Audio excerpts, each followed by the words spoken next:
सरकार तशद्दुद कर रही है, हम उसकी घोर निंदा करते हैं। लोकतंत्र पे सरकार हमला कर रही है। अपनी बात कहने का अधिकार, आंदोलन करने का अधिकार हमारे देशभक्तों ने कुर्बानियों से ये लिया है, मगर जो हरियाणा सरकार की ने जो पुलिस ने जो जाति की किसानों के ऊपर, चाहे दिल्ली के लिए किसान जा रहे थे, दिल्ली किसानों की हमारी राजधानी है, कोई भी आदमी प्रोटेस्ट करने के लिए दिल्ली जा सकता है, मगर जिस तरह बड़ी बड़ी दीवारें करके किसानों को रोका गया, हमारा संगठन इसकी निंदा करता है। और किसानों के पक्ष में पुलिस की इस कार्रवाई के विरोध में कुछ हमने अहम फैसले लिए हैं, जिसमें कल 16 फरवरी को हरियाणा के सभी टोल 12 से लेकर 3 बजे तक फ्री करेंगे पुलिस की इस गुंडागर्दी के खिलाफ। और साथ ही साथ जो पुलिस है वो हमारे फ़ोन टेप कर रही है, रिकॉर्ड कर रही है, और पुलिस दहशत का माहौल बना रही है।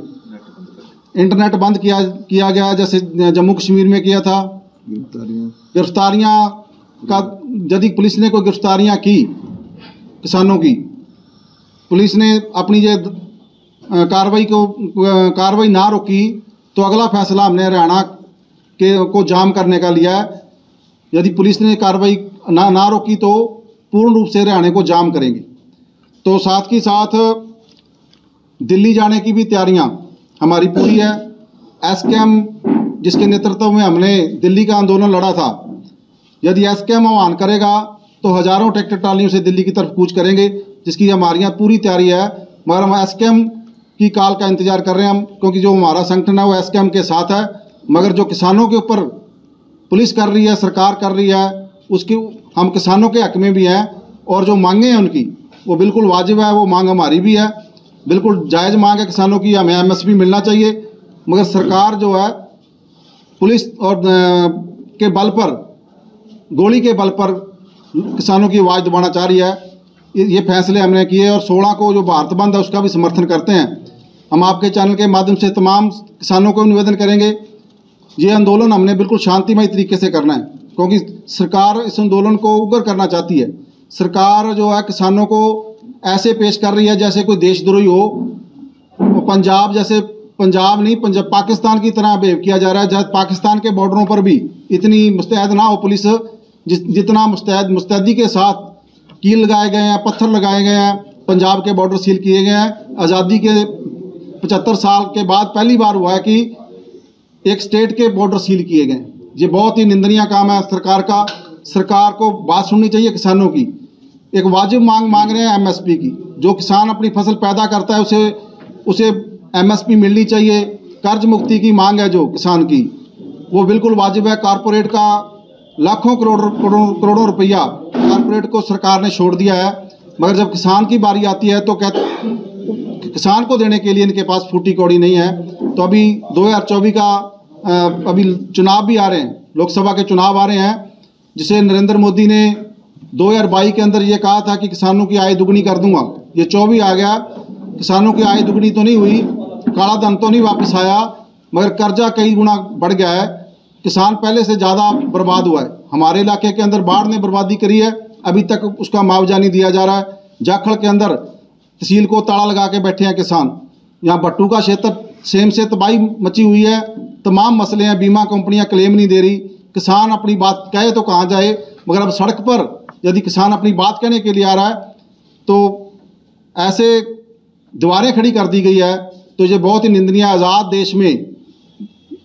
देश में जिस आज़ादी के लिए भगत सिंह जैसे लोगों ने कुर्बानी करी थी, उस आज़ादी पर भी सरकार हमला कर रही है, लोकतंत्र की हत्या कर रही है, संविधान को तोड़ रही है। जिस संविधान ने हमें बोलने की आज़ादी दी है, तो हम सरकार से मांग भी करते हैं तुरंत ये बैरिकेड हटाए जाएं, किसानों को दिल्ली जाने दिया जाए, और आवाज़ लाठी और गोली से आवाज़ नहीं दबाई जा सकती। ये दुनिया का इतिहास रहा है।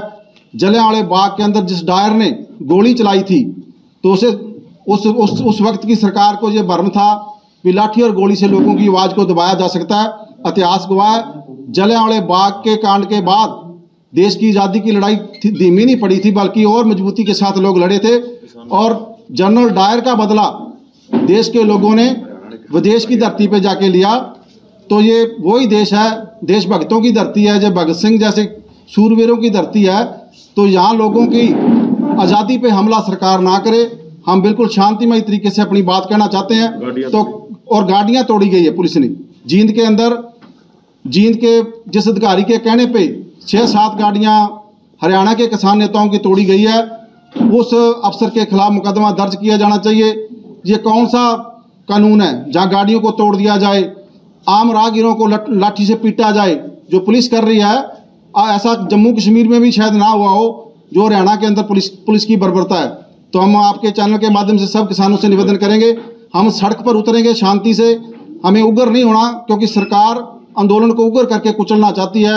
हम बिल्कुल शांतिमय तरीके से अपनी आवाज़ उठाएंगे। गिरफ्तारियां हुई तो हम हरियाणा को जाम करने का आह्वान करते हैं। सब साथियों से निवेदन करेंगे, यदि किसान नेता गिरफ्तार किए जगह जगह पर रोडों को बंद करेंगे। ये हमने फैसला कर लिया है। तो सब साथियों से भी निवेदन करेंगे जो वीडियो देख रहे हैं, इस आंदोलन में जो आंदोलन है किसानों का, इसके हम पक्ष में हैं। और हम एसकेएम की कॉल का इंतजार करेंगे। दिल्ली जब एसकेएम ने आह्वान कर दिया तो हजारों ट्रैक्टरों के साथ दिल्ली की तरफ कूच करेंगे। पूरी तैयारी है, मगर सरकार की इस गुंडागर्दी के विरोध में हजारों किसानों से निवेदन करते हैं सड़कों पर उतरें, इस लोकतंत्र को बचाएं, इस आज़ादी को बचाएं। ये आज की इस मीटिंग का जो फैसले हुए वो आपसे हम साझा किए हैं। सीएम खट्टर साहब का कहना है कि हरियाणा के किसान खुश हैं, 14 से अधिक जो फसलें हैं स्प्रेड पे ले रहे हैं। अभी बाढ़ आई हुई है, खट्टर साहब ने कहा था भी 7,000 रुपया मुआवजा देंगे, तो उसने ठगी कर ली सरकार ने। उसमें जब क्षतिपूर्ति पोर्टल के लिए किसानों को बोला गया आप क्षतिपूर्ति पोर्टल पर नुकसान दर्ज कराओ, तो उस वक्त खेतों में पानी था, उसमें 2 पोर्टल पर नुकसान दर्ज कराओ। तो उस वक्त खेतों में पानी था, उसमें 2 ऑप्शन थे, भी आपने दोबारा दान लगा ली या नहीं लगा ली। उस टाइम लगाई नहीं थी, किसानों ने क्षतिपूर्ति पोर्टल पे नुकसान दर्ज करा दिया, बाद में दान लग गई। अब उन किसानों को मुआवजा सरकार देने से मुकर गई है। बोले आपने ये दर्ज नहीं किया कि आपने दान दोबारा लगा लिया है। उस टाइम कोई गाइडलाइन ऐसी नहीं थी भी लोगों को बताया जाता भी शायद इसमें मतलब उस वक्त भी आपने यदि दान दोबारा लगा लिया है तो उस पर दर्ज करो, दोबारा लगा लिया। लोगों को मूर्ख बनाया जा रहा है। किसान कितना खुशहाल है, मुख्यमंत्री बयान दे सकते हैं क्योंकि वो बैलों के अंदर रहते हैं। किसान की हालत इतनी माड़ा है, वो कर्ज की मार के नीचे है। आज नरमे का भाव नहीं मिल रहा और किसान दर दर की ठोकरें खा रहा है। तो इसलिए किसान की हालात शायद मुख्यमंत्री को नहीं पता, वो महलों के अंदर रह रहे हैं, वो कारपोरेट के इशारे पे काम करते हैं। हाँ, देश में कारपोरेट मालो माल हो रहा है, बड़ी बड़ी कंपनियां प्राइवेट मालो माल हो रही है। देश का किसान जो अन्नदाता है वो बहुत ही माड़ी जिंदगी जी रहा है, इसलिए मुख्यमंत्री को ये दिखाई नहीं दे रहा है। आज की मीटिंग के अंदर केवल पगड़ी समाज जट्टा का फैसला हुआ है या कोई और भी संगठन साथ आए हैं? देखिए, ये मीटिंग पगड़ी समाज जट्टा किसान संघर्ष समिति हरियाणा की, जो फैसला पगड़ी समाज जट्टा किसान संघर्ष समिति हरियाणा ने लिया है। तमाम जो हमारे साथ मिलते जुलते संगठन हैं उनके नेताओं से भी हमने चर्चा की हुई है और जब अगला एक्शन है उसमें उनकी भी हिस्सेदारी हो, ये हम प्रयास करेंगे। तमाम लड़ने वाले संगठनों को एक प्लेटफॉर्म पे लेकर आने का प्रयास करेंगे। जिस प्रकार की बर्बरता पुलिस के द्वारा किसानों के साथ की जा रही है, तो आपको लगता नहीं हरियाणा को इस मामले में संज्ञान लेना चाहिए? हरियाणा के किसानों को, हरियाणा के तभी यही संज्ञान लिया, संज्ञान ही है ये। संज्ञान इसीलिए लिया कि वो किसानों पर लाठी बरसा रहे हैं, गोले बरसा रहे हैं। तो किसानों के पक्ष में ये हमने टोल फ्री का और हरियाणा में चक्का जाम का जो हमने आह्वान किया है उसी पक्ष में किया है। तो क्या हरियाणा के अंदर कल भारत बंद भी है, जो चक्का जाम की उनकी भी कॉल है रोडवेज की, क्या उसमें सहयोग करेंगे या आप अपने अलग से रहेगा इनका? नहीं, टोल फ्री का देखिए, रोडवेज की और जो कर्मचारियों की चक्का जाम की है वो अपने इलाके में वो लोग अपने जैसे कि जो बस स्टैंड है वहाँ पर वो चक्का जाम करेंगे, अपना धरना चलाएंगे, शहरों में प्रदर्शन करेंगे। हम एसकेएम की इस पोल का भी हम समर्थन करते हैं, लेकिन जो टोल फ्री के आह्वान है वो पगड़ी समाज जट्टा किसान संघर्ष समिति की, वह हमारे जो सहमति के जो संगठन है उनके हम साथ में लेकर ये किसानों की बर्बरतापूर्ण कार्रवाई के खिलाफ पूरे हरियाणा में कल 16 फरवरी को 12 से लेकर 3 बजे तक टोल फ्री करेंगे। संदीप जी, जो पिछले 2-3 दिनों से आंदोलन चल रहा है, किसान बॉर्डरों की तरफ जा रहे हैं, जो किसान घायल हुए हैं उनको लेकर क्या कुछ कहना चाहते हैं? देखो, हमने ये फैसला इसलिए लिया है, किसानों के पक्ष में लिया है। वो किसान हमारे साथी हैं, किसानों के हक में ही हमने फैसला लिया है और उनका जो किसानों के साथ जो बर्बरतापूर्ण पुलिस ने कार्रवाई की उसकी हम निंदा करते हैं और उसके विरोध में ही हमने ये आंदोलन का फैसला लिया है। ठीक है।